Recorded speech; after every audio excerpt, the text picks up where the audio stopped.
Hello, everyone, and welcome to today's webinar, I Want a New Job, Now What? Brought to you by your Vanderbilt Alumni Association. I'm Sarah Whitney Anderson, Assistant Director of Alumni and Student Engagement, and I'm so glad you could join us from wherever you are this afternoon. Today's webinar will last around 45 minutes with time at the end for questions.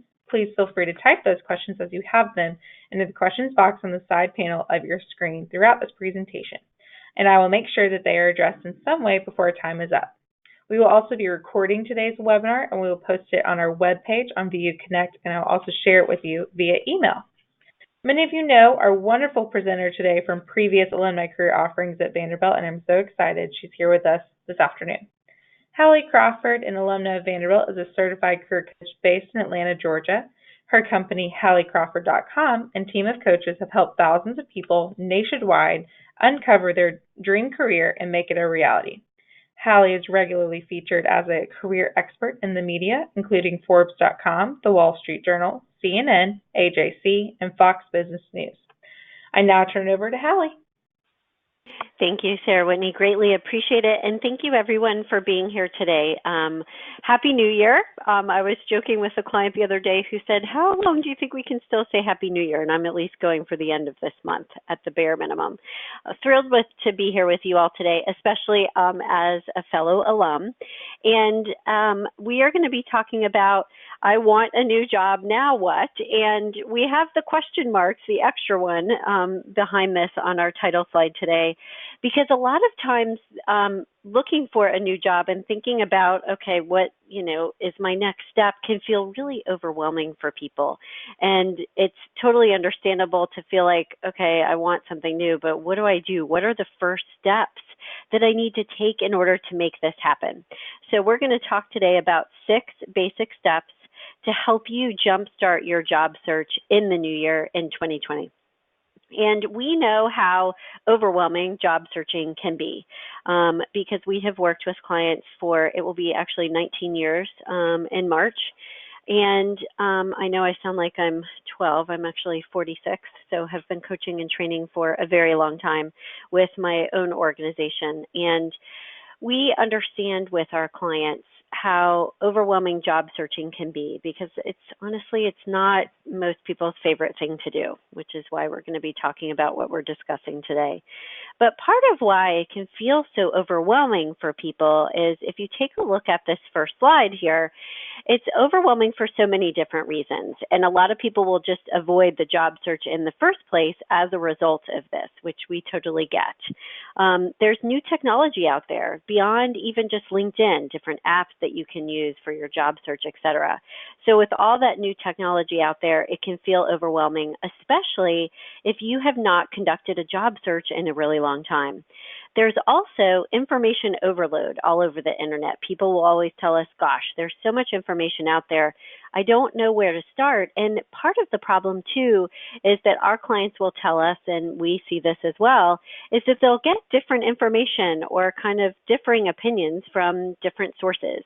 So that information overload, if you will, can be one of the reasons why this feels so overwhelming. Next, there are so many steps that you need to take in terms of, in order to be effective in your job search and conduct an effective job search, that can feel overwhelming, understandably, as well. And then a lot of times our clients will tell us, too, that I just don't have time to deal with this, or they're unsure how to use their time wisely and effectively. They'll ask us a lot of the time, gosh, what is a typical and really good job search kind of schedule for any given day or week? So we get how overwhelming this can be. And because of this, and I would say at least 73% of job seekers, those people out there that are looking for a new job, they're pretty stressed, and it's understandable. So one of the first things that we wanted you to know kind of right out of the box is you're not alone. This is normal. Job seeking is probably in the list of one of the top 5 most stressful things that people can go through and deal with, including, moving as one of them and public speaking. We totally get it. And what we want to do today is try to break it down for you as much as possible in the steps that we're going to give you. So we don't want to have you be one of those people that's overwhelmed. We don't let that be you. and leverage what we're going to talk about today in the order that the tips are presented, because that will help you start to plan out a new job search for this year in a more effective way. One of the quick things, just quick admin item, is I wanted to let you all know if anyone would like a copy of the PowerPoint presentation slides, we'd be happy to share those with you, in addition to getting the recording as well. So if any of you feel like, gosh, I don't want to have to frantically write everything down, please feel free to email us at admin@halliecrawford.com. We would be happy to share the PowerPoint slides with you so that you can leverage the tools that we're sharing with you today, okay? So here's our agenda. If you take a look at the next slide here, we're going to be talking today about 6 essential kind of first steps that you need to take in order to get your job search going in the new year. And we do want you to take these in the order presented, okay, for the most part. If any of you have already kind of started a little bit of your job search last year, though, for example, if you've already revised your resume, LinkedIn, et cetera, that's fine. You can jump in the middle. But for those of you who are just starting out, take them in the order presented. We're going to talk about how to identify your goals and also start to identify what your brand is, because obviously that's critically important to begin selling yourself in your job search. We're going to give you some tips on revising your resume and LinkedIn profile to get you started there, developing your elevator pitch and some of the components that need to be present in that pitch, how to start networking, conducting informational interviews. We'll give you a few basics there. And then also how to finalize your strategy and come up with, okay, what is my plan for making this happen? And what do I need to be doing on a daily or weekly basis? Like, what should my goals be every week, et cetera, et cetera. And so we're going to go to this next slide here. Sarah Whitney, if we could pull up the first poll, that would be great. We're going to start right out of the box with our first poll and finding out from everyone on the call today, do you know like what your goal is? And even more specifically, like, do you know the kind of job that you're looking for? Because one of the first things that we always ensure with our clients, for example, if they're saying, hey, look, I need job search help, one of the first things we always ask them is, okay, that's great. What's your goal? What jobs are you applying for, and how targeted are you? Because as you all can imagine, and I'm sure understand, the more targeted you are, the better. And if you don't have a specific job that you're targeting and job title or industry, et cetera, the job search is not going to go as well.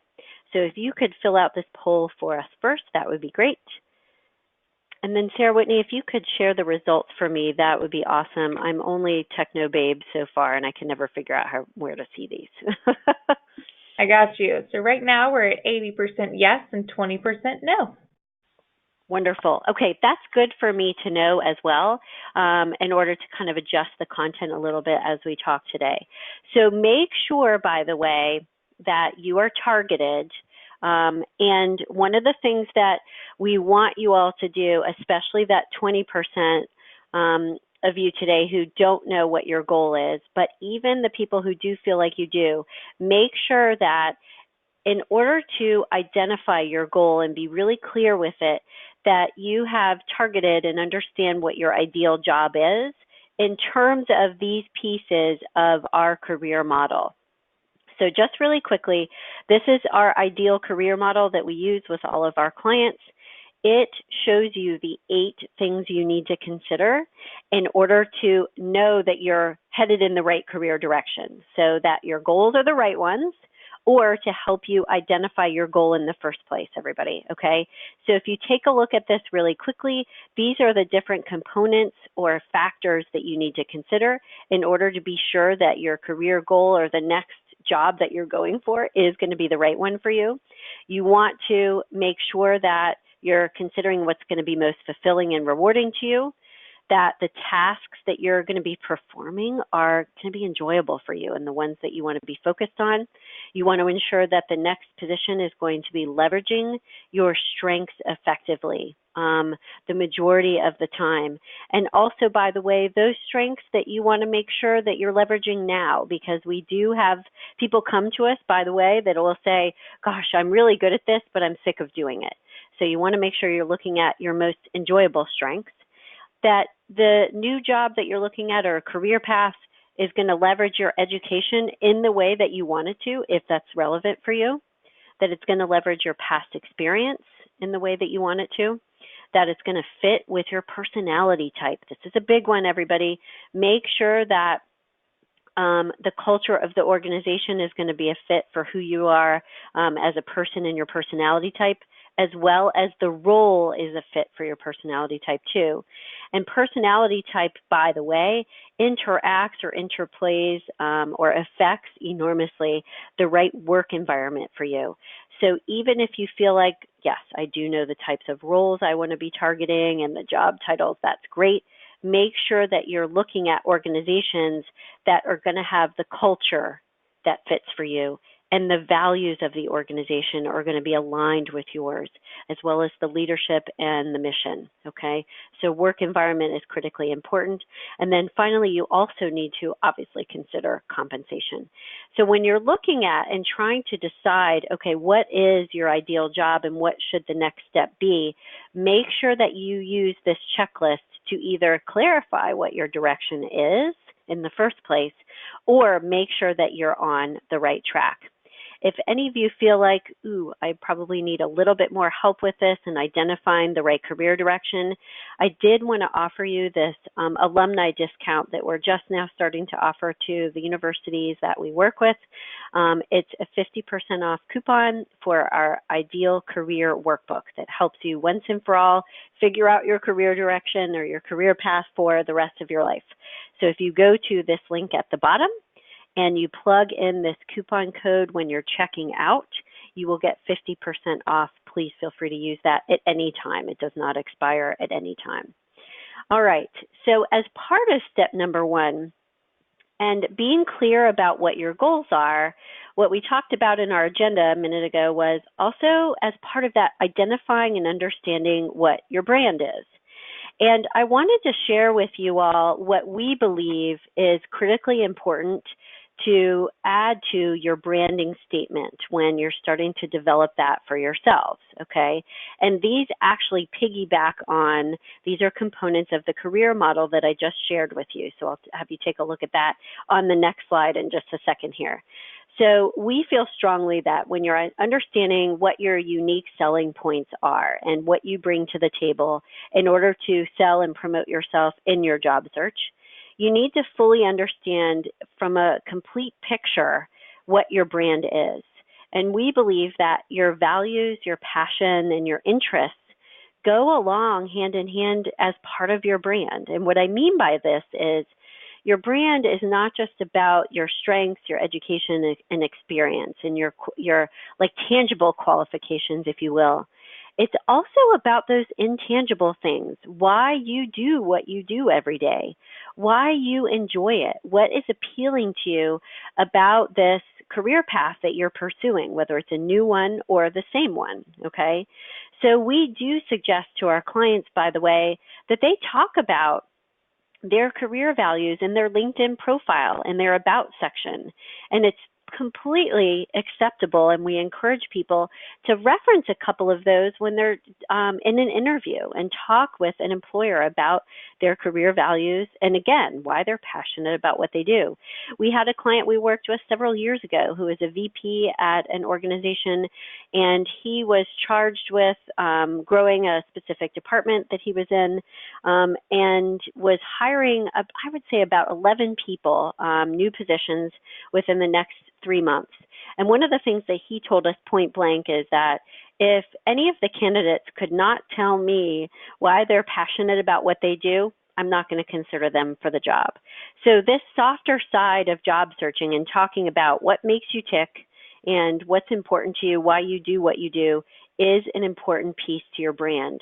A lot of people skip over this part, so make sure that you include it. Next, you absolutely need to include your strengths, what you bring to the table there, what your education is, any coursework or certifications, classes that you took at Vanderbilt, for example, and also your past experience and how you want to leverage that and how you can to get the results that you do for your clients, your organization, whatever it is, okay? So consider your strengths, education, and experience, obviously, as well. And consider, by the way, your unique combination of these, because everyone has a different life story, a different path that they have been on professionally, but also personally. So always think about when you're considering your brand, what unique blend of qualifications and life experience do you bring to the table that may be different from those other people, your competition, so to speak, for these jobs? And then finally, your personality type is fair game to think about in terms of your brand as well. Are you more introverted or extroverted? And if you're more introverted, for example, does that make you feel like, gosh, I have a strength at, I listen really well and have strong intuition. And because, I'm more introverted, I tend to be more detail oriented. Now, I'm making some generalizations today on the webinar, obviously. Extroverts can have these skills as well, but this is part of what you can say as your selling points, your personality type, if you're more creative or more analytical.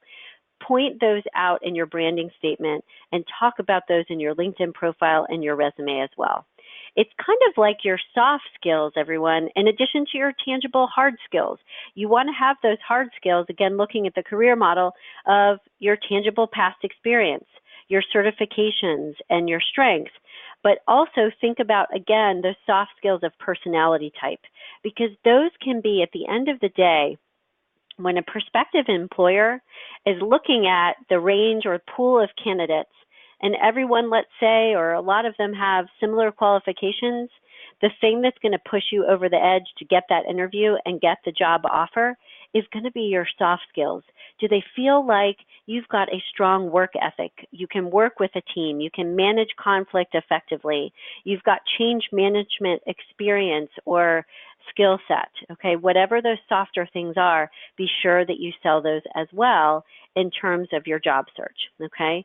And then finally, with your brand and thinking about that, before you even begin your job search and looking at or revising your LinkedIn and resume, et cetera, everyone needs to make sure, and this is something that a lot of our clients tend to forget about, so I always like to remind people of it, is make sure that your brand online is cleaned up in the way you want it to be.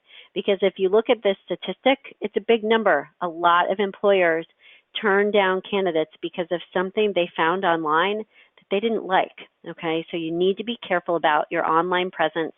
And I would check your online presence and Google yourself literally and do a quick search, review Facebook, Pinterest, Instagram, etc. My son, who's 12, always jokes with me that it makes me sound old because I actually say and use Facebook still, but I didn't know that. Now I do. Review your LinkedIn profile. Do these things at least every 6 months just to make sure everything looks the way that you want it to, okay? So make sure that you check your online presence and brand as well.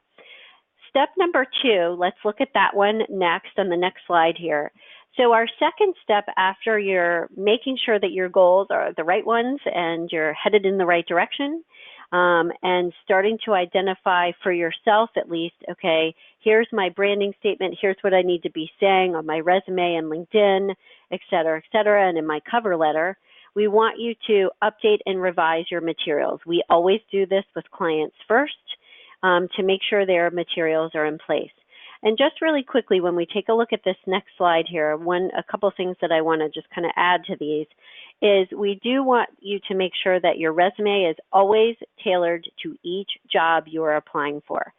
Clients will still ask us that question, and it's absolutely true. You need to tailor it to each job. Your resume should be in such good shape, though, everyone, that you only have to change a few of the key words or maybe reorder some of the bullet points for prioritization. The keywords to get by the ATS scanners, they need to be in the top half of the first page of your resume, just by the way, okay? And then also, by the way, do people still read cover letters? Yes, enough people still do. Some of our clients will say, well, I've heard that nobody reads them anymore. There's enough employers that will still read a cover letter. And even if it's 25% of them based on your industry, it could, because it is a little bit kind of depends on the industry who will read a cover letter, where if it's more important or not. There's enough employers out there that will still read them. So yes, do have a cover letter. And then finally, Just as a quick aside, and then we'll take a look at this slide here next, we do have our clients create a business card for their search, especially if they don't have one now for their current employer. If they do for their current employer, it's okay to use that one. But if you don't have a job currently, or if you're trying to brand yourself in a new direction, we would absolutely have you get a business card for your search. Because yes, a lot of people standing next to you at with their phone at a networking event, you can just connect with them, via like AirDrop on LinkedIn, because they have that feature now in the app that they'll find the people close by to you on LinkedIn and you can just connect with them that way. But what if they forgot their phone? You need to have something in paper just in case. So take a look at this next slide here, talking about your resume and LinkedIn profile specifically. Quick reminder, your cover letter, resume, and LinkedIn should obviously all represent you effectively and communicate your brand. A couple of top tips here is to check the formatting on especially your resume and cover letter, obviously. Maintain consistency throughout with the font size, the bold, et cetera, et cetera. Use a lot of white space, everybody. Too many people throw everything on their resume, and it's like looks overwhelming, like, oh my gosh, I don't even want to read this. So use white space effectively so it's visually appealing and it makes the reader actually want to read it. Make sure that your cover letter and resume look the same. So they should have the same header and the same look in terms of the heading on both. And you want there to be consistency with font, et cetera, there. Make sure that on your cover letter, resume, and LinkedIn, you include keywords that an employer would be looking for and that the scanners would pick up. Make sure you mention marketable results each time with each bullet point. On LinkedIn and on your resume, underneath all of your job descriptions, answer the question, so what, each time. So what if I did this? What was the result and what did it mean to my organization or within the role or to the clients that I served? And by the way, with your resume, too many people still come to us and they don't have a professional profile or a summary of qualifications at the top of your resume. You absolutely need to have one, okay? Too many people will just get right into, their past work experience, and you need to brand yourself by having a summary at the top, okay? Next, with your LinkedIn profile, your summary at the top, which is, by the way, under the About section on LinkedIn, that can be personal. You can use first person. You can talk about your passions there and your values more so than you would on your resume.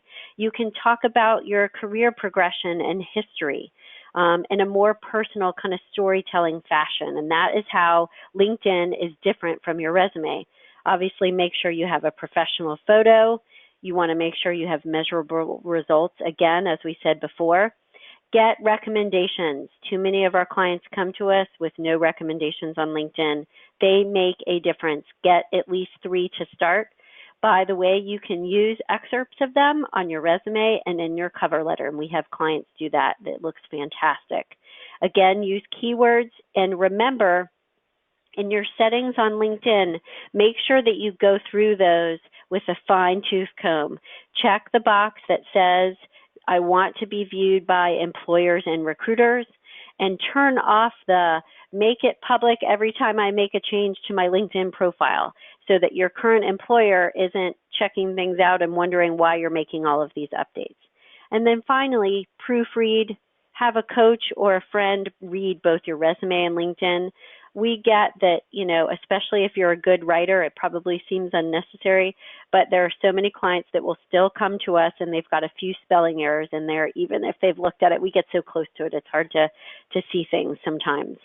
So remember that creating a solid resume and LinkedIn profile, oh my gosh, absolutely worth it.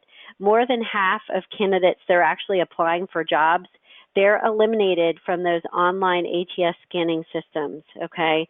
And so really making sure that your resume is in the right shape is critically important so that you don't get the boot right out of the box. 73% of companies have actually used and leveraged social media to successfully recruit and hire candidates. This is why LinkedIn is just so important these days, not just for job searching, but for branding purposes. The uptick in people contacting us to have their LinkedIn profile updated, not for job search purposes, but for branding purposes, is 50% in the last year. People are really getting the value of LinkedIn for so many different reasons. And another quick statistic, and then we'll keep moving to step number 3, is only about 5 applicants actually get an interview from hundreds of applications. So getting help with your resume, whether it's through a service like we provide, friend or family member, whatever it is, makes a huge difference in your search, okay? Step number 3, let's talk about this one next. We want you to then develop your elevator pitch.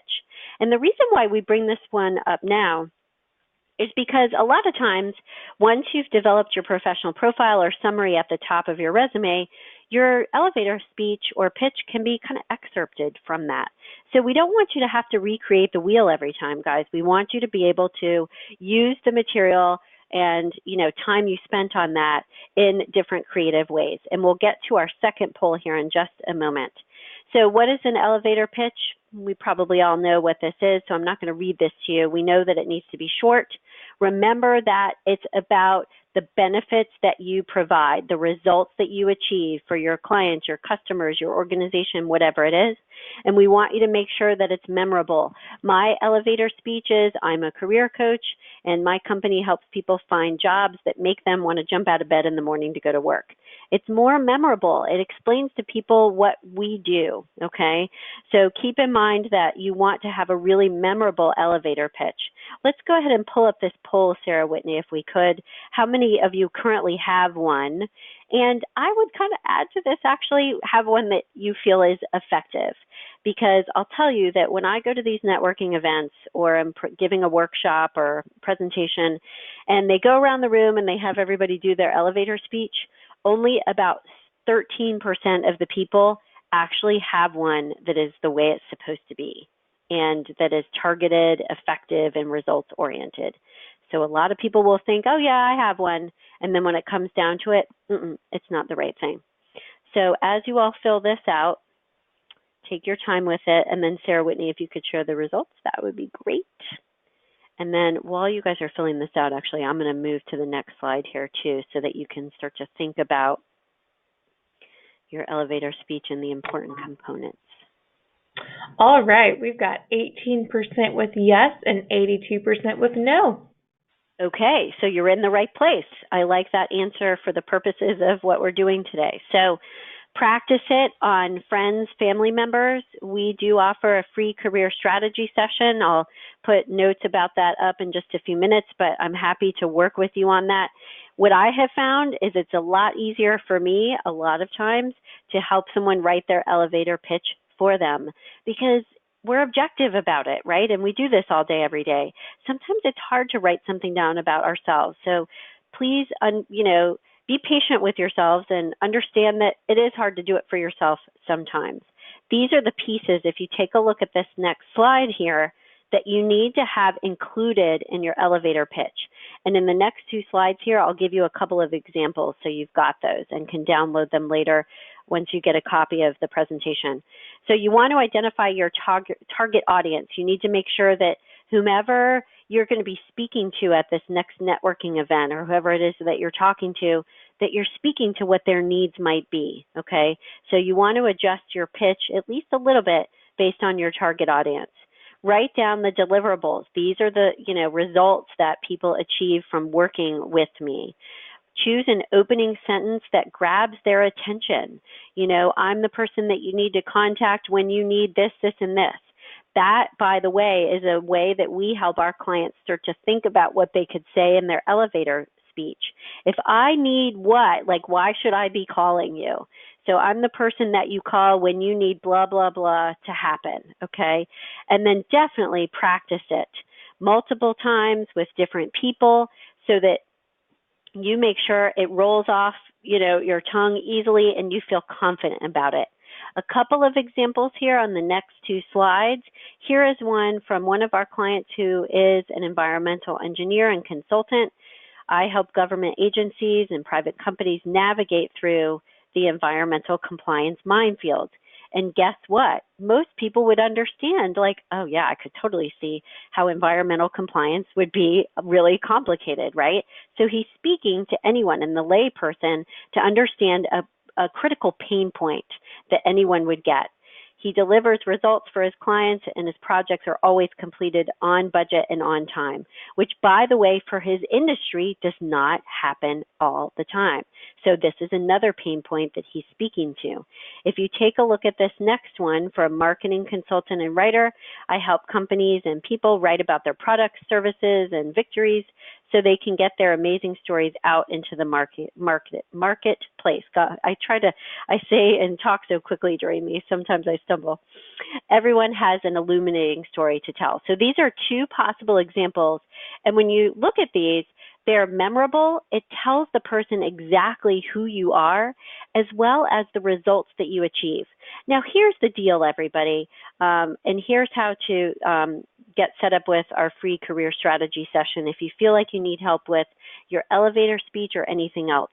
But part of what I want to say about your elevator pitch is remember that under normal circumstances, you don't have to get every single thing in the first sentence, because typically at a networking event, you're going to be talking to that other person for a few more minutes after that. So don't put so much pressure on it that you have to shove everything in that first sentence either, because that's way too much. Have something that is hard-hitting, tangible, memorable, that gives kind of the quick outline that will pique that person's interest, that the conversation can then flow from there.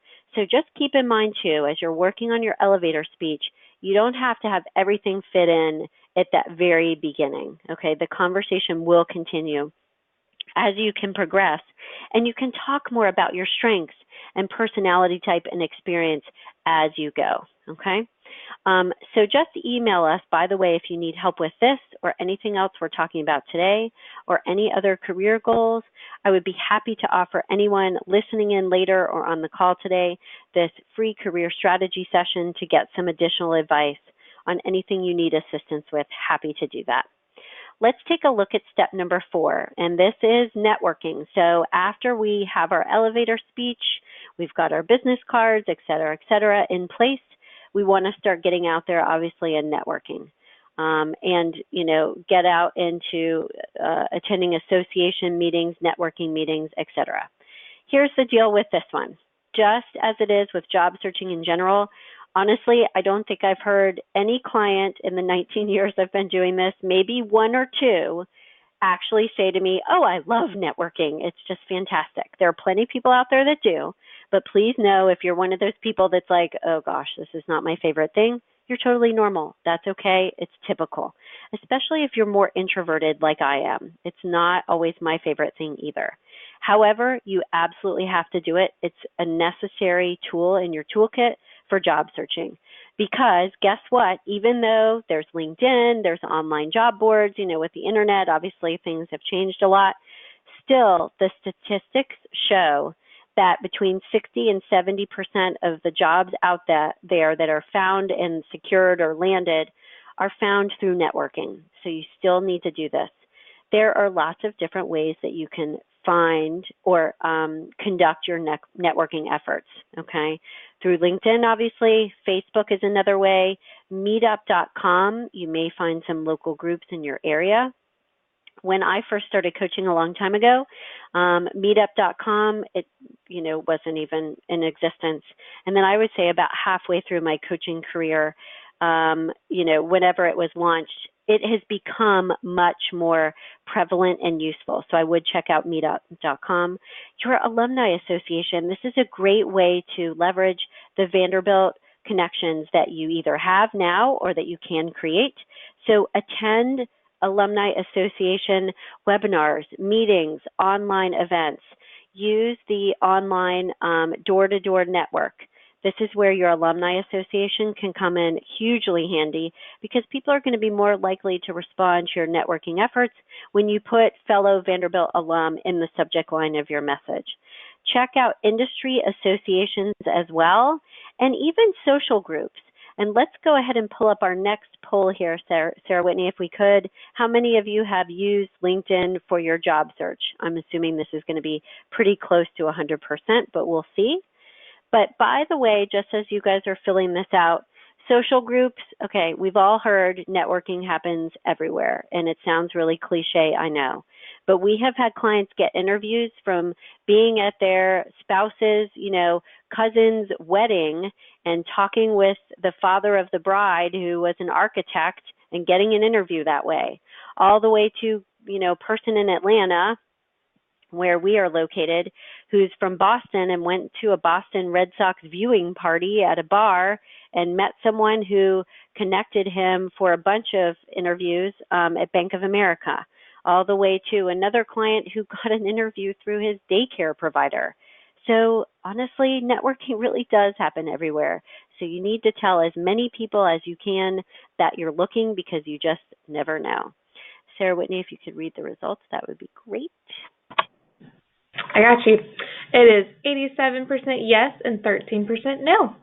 Okay, good. It's high like I thought it would be. Good for you guys that are doing this.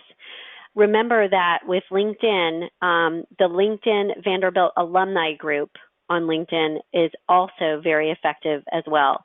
So I encourage you to use both. In terms of networking effectively, everyone, I encourage you to join at least 2 or 3 groups in person, ideally, industry association, et cetera, et cetera. Make sure that you participate regularly. Have a goal at least, if you're working full-time now, of connecting with 2 to 3 new people every month. This is at a bare minimum. If you're not working, I have clients do and have a goal of 5 new people each week, honestly, which I know might sound a lot, but there's easy ways to reach out to and find new people. So you really need to push yourself. And remember, too, when you're networking, everyone, and then we'll start to talk about informational interviews next, be strategic with each person. Don't just go to a networking event unprepared. Think about the questions that you want to get answers to. Think about some small talk that you can make with the people that are there and questions that you want to ask them, okay? And when you're having an informational interview with someone, don't just show up unprepared and just kind of let the conversation flow and, okay, well, can you just tell me a little bit more about yourself? No, absolutely not. You need to think and give time to prepare in advance of talking with each person about how can they best help you, how can you help them, and what would be the most effective use of your time? What are the right questions to be asking this person? Because if you do that, you're going to be using your time with them that much more effectively, and that informational interview is going to come across to them as much more effective and professional. Let's take a look at step number 5 next in informational interviews. A lot of our clients will say, those are for recent college grads. Absolutely not. That's not the case. We had a very senior level VP at Holder Construction, a huge construction firm here in Atlanta, conduct one with a senior level VP again at Kimberly-Clark. And the woman at Kimberly-Clark said, gosh, more people should be doing this. I don't know why they don't. So it is for anyone at any stage of their career. As you all probably know, it's a one-on-one conversation in person, over the phone, or via Skype. Again, my son says this ages me, so it could be Zoom meeting, et cetera, et cetera. It could be a video call with someone who works in an industry or a role, okay, or a company or organization that you are interested in. So industry, company, or organization, those are all fair game, everyone. You want to cast your net wide with your networking efforts so that you find more people, because it is a law of numbers in this case. It's kind of like sales. There's enough people out there that won't respond to you or that will say no, so you want to reach out to as many people as possible on a consistent basis. Some informational interview basics. These are just some quick ones that we'll give you, and then we'll get to establishing your strategy. Obviously, with informational interviews, you want to start trying to find connections by asking people that you know, that they can introduce you to other people that they know, okay? Be specific with the person about, I am looking for 20 minutes of your time to conduct an informational interview to ask you these 5 questions. That's how specific you want to be with them. I am much more impressed when someone asks me for an informational interview and tells me this is the amount of time that I'm asking for, here are the times that I am available in the next few weeks, because I don't want to have to go hunting and pecking in my calendar and go back and forth with them about scheduling. That's too much, work that you would be putting on them. And then finally, when they tell me the 3 to 5 questions they want to ask, I am highly impressed, because number one, I know they're not going to talk my ear off. Number two, I know they're going to use my time really wisely. And number three, I can prepare in advance. So I know that the time on my end will be well spent. And I'll be able to give them good advice because I can think about their questions in advance. Be absolutely professional when you're conducting these informational interviews. Pretend like it's an actual interview because you need to make a good impression. And always follow up. Connect with them on LinkedIn. Write them a handwritten thank you card, okay, so that you make that extra good impression, so to speak, or professional impression on them. And then stay in touch with them via LinkedIn. Set a task and actually have, and let's take a look at the next slide because I'm going to start talking about it, have a job search worksheet, and we will give you a copy of the one that we use or give to our clients. Just email us at admin@halliecrawford.com for a copy of this job search worksheet. But what you want to do is you want to stay very organized with your networking efforts, because if you're doing it in the right way and you're talking to a lot of people, you're going to forget what different people said and when you met with them and personal things that they shared with you that you want to follow up on later. This job search worksheet will help you as well know what the next steps are and when the next time you should reach out to them should be. Do you want to send them an article via LinkedIn? Do you want to let them know that you've updated your resume and, hey, here's a new thing. Here's a new copy of my resume, just in case you're able and willing to keep it on file. So you want to make sure that you stay in touch with people, obviously, that you're networking with, and create reasons that you can do so. Send them an article. Ask them how you can help them. Give them, just send them, hey, a quick holiday wish around the new year or whatever it is, okay? So step number 6, let's take a look at that. You want to establish a strategy and a schedule for your search. Every single day you want to touch and open your job search worksheet so that you know where you are in your search and what you need to be doing for that day and that week. So set a schedule for yourself. Is it Monday, Wednesday, Friday? I can spend 30 minutes at my lunch hour and then 2 hours on the weekend or whatever it is. Stay organized. Use a job search worksheet or something similar. Make sure you set up job alerts online so that you're getting that fed into your email inbox regularly. Make sure that you update your voicemail on your cell phone so that it sounds professional. By the way, if you're one of those people that has just kind of like not even your voice, like a greeting on your voicemail and just has kind of the recorded voice that they'll give you, I would highly encourage you to have your voice on there, because people connect with people. They don't connect with a machine or a piece of paper. So my personal preference is for you to create a professional, upbeat sounding personal voicemail. So when a networking contact calls you and leaves a message, or a recruiter or a prospective employer, it sounds like you and they can connect with a voice, okay? Create a job search email address that is professional sounding and doesn't have any other kind of funky things in it. It just has your name. And by the way, that it's something like Gmail, Yahoo, AOL, Hotmail, they age you and make you sound older. So better to have a more current, so to speak, like for example, Gmail account.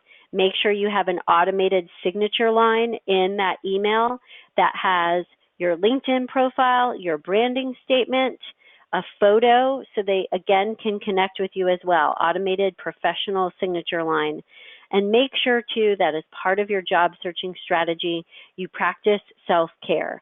You get support from friends, family member, from a coach like us. But make sure that you take care of yourself so that you're not overwhelmed with your search like we talked about at the beginning. You're staying and holding yourself accountable, and that you have a positive attitude about your search.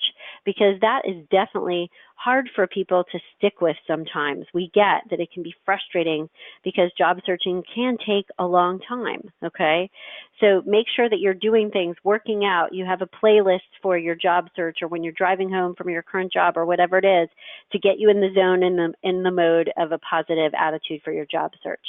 Just really quickly before we get to your action steps, just as a reminder, if you need a free career strategy session to talk about anything we've discussed today, just email us at admin@halliecrawford.com. Happy to do that with you. And let's move to taking action in our Q&A portion of our time today.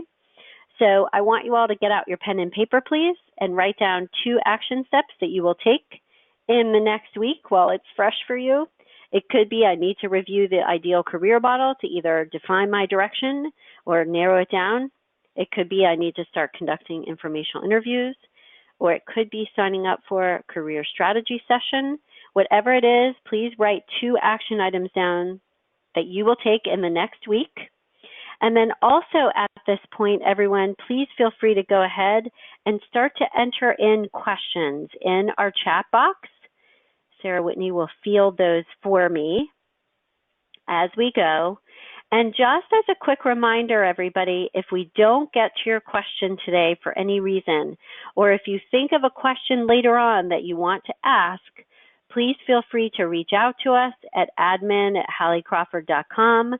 I'd be happy to answer any additional questions that come up for you, especially if we don't get to one of your questions today. We are here to help and absolutely love what we do, so happy to do that. And just by the way, as you're entering in and formulating your questions, quick reminder, there is a handout for our webinar today to help you stay on track with the goals that we've talked about and give you additional resources. So please feel free to download that from the handout little bar at the bottom there of your GoToMeeting panel. So Sarah Whitney, how are we doing so far? Do we have any questions?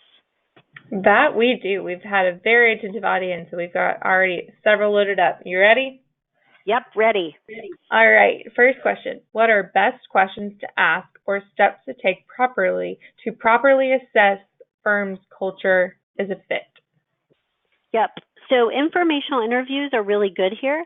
If you can find people in the Vanderbilt Alumni Network, friends of friends, whatever it is, to really get firsthand, knowledge about what the culture is like, obviously, that's going to be ideal. Questions you want to ask are, what's the management style of, the organization in general?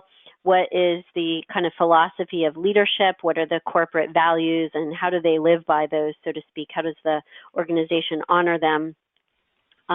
What's work-life balance like? How do their teams work together, et cetera, et cetera? And then another place to look would be on glassdoor.com to check out reviews of what these companies and organizations are like. So those are 2 ways to kind of get you started with that one. Great. All right, next question. How do you determine appropriate keywords that should be in the top half of your resume? It depends on your industry and the job that you're going for. So it would need to be specifically tailored to the position that you're going for, to the industry that you're, applying to, and also in some cases, the organization that you're applying to. So you need to check out job descriptions online, job boards and job postings, to see what keywords they use. You could also look at other people's LinkedIn profiles to see any kind of peers in your industry, to see if there's any keywords that you see kind of across the board that way as well. So you've got to do a little bit of homework there to understand what they would be. And then for a specific organization, this is one of the questions you would ask someone doing an informational interview there, like, hey, is Salesforce, for example, are there kind of buzzwords that they're tossing around that, they're looking for in terms of new employees, like skill set and change management or, customer success or whatever it is. So this is where those informational interviews with specific people at the organizations you're targeting can come in really, really handy. So that gives you a start there. Great. So we actually had several questions revolving around the length of a resume. Is it industry specific? Should it be one page? When does it go over, especially for senior executives? So a couple questions on the length. Sure. Great question. So for more recent college grads, usually it's one page. In some industries, companies prefer to have one page, but honestly, what we find for people who are, at least like 3 years plus out of college and, have that much experience, a minimum of 2 pages is normal. When you're more senior level, you can go to like 3 pages, but honestly, I wouldn't go more than 3. So between 2 and 3 would be the short answer for that. Great question. Wonderful. The next question, when reaching out to schedule an informational interview, should we explicitly state, I would like to schedule an informational interview with you? Oh, explicitly use that language? Yes, I believe I that's would. what I picked up. Okay. Yeah, that's what I thought. I just wanted to check. Yeah, I would actually say that, but, because most people are going to know what it is. But in case they don't, for any reason or there is any confusion, an informational interview with you to ask you a few questions about XYZ, if you use that exact language, it will kind of let them know in both ways, and then you share with the questions with them. They'll then know and have a clear sense of what it is. So short answer to that would be yes. Mm-hmm. Next question, how early before you want to leave your current job should you start doing informational interviews elsewhere? Right away now. Here's the deal. A job search can take much longer than you want it to. It always does for clients. Kind of a general rule of thumb is it's 1 month for every $10,000 in salary that you would be asking for, require, whatever. So you can do the math based on your salary there. So I would do it right away because it can help you with your resume and your LinkedIn and help you define what your elevator speech is. So I would start doing them immediately. I would take more time with them. It's not like you have to conduct 5 in any given week or whatever it is, but it can help you make sure that you're on the right track and give you kind of keywords and buzzwords that you want to use as you're slowly updating your LinkedIn profile. So in my book, it's never too early, basically. Great question. Mm-hmm. So I'm having trouble reading this next question. So if we answer it differently than you expected, feel free to put this in. So the question reads, what's the best way to encourage action in your favor from the informational interviewer or connection you've made? How do you ask that kind of assistance without being rude? Right. So I think I get it. You're not Great. saying to them, can you get me a job, which obviously we all know. But being professional, having a copy of your resume with you if you meet with them in person or have it, ready, having it ready to send to them is great. So at the end of the time with them, you want to make sure that you've got time and ask them, is there anyone else that you think it would be helpful for me to speak with? You can also say, if you come across any job openings through your networking efforts or kind of through the grapevine, would you mind keeping me in mind and let me know about that so that I can submit an application? That would be fantastic. Thank you so much. Something like that is fine. And then ask them as well, can I stay in touch with you and what's the best way to do so? So that will help encourage the action as well. And by the way, if they give you networking connections that they're willing to introduce you to, make sure you follow up with those right away. It's very time sensitive, and then let them know how those networking connections go. So to encourage the action, you ask for those different things, but it's totally okay to say, would you keep me in mind if you come across any openings? Nothing wrong with that at all. Great. Final 2 questions. Do you recommend including core competencies, a core competency section on your resume? Yes, I absolutely would.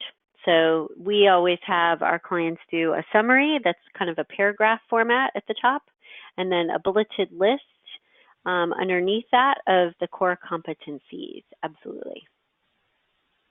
And I think this will be our final question for the day.